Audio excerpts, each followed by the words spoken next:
Hey guys, today I'm going to be showing you exactly how I make these subtitles that you see right here in DaVinci Resolve. Let's get started. Okay, here we are.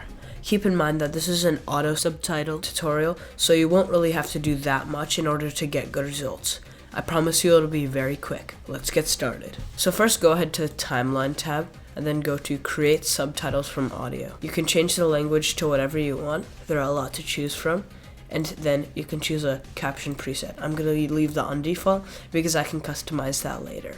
Now, I'm going to increase the maximum characters per line to 22 or so and choose single line, not double, because in my opinion double doesn't look very good.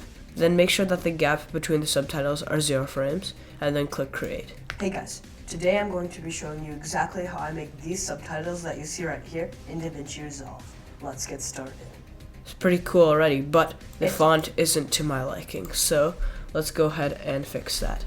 Select all of them by highlighting them in the timeline, and then go ahead to track. You can change the size and the line spacing. I don't know why it clips there, but it doesn't matter. And the kerning. You can also change the alignment, but it doesn't really do anything. Okay, let's change the font. There we go. You can also change the color of the subtitles if you want, but I'm gonna leave them on white. Now we can change the position without them clipping. I'm gonna leave it down here. Now let's say you wanted to choose a color that is the same as what's below it. As you can see, it doesn't really pop out very well. You can use the drop shadow and offset it a little bit in order to make it more visible. Then you can customize these settings to your liking. This doesn't look very good in my opinion, so I am going to revert the color to white, but keep the drop shadow because that makes the text pop out even more.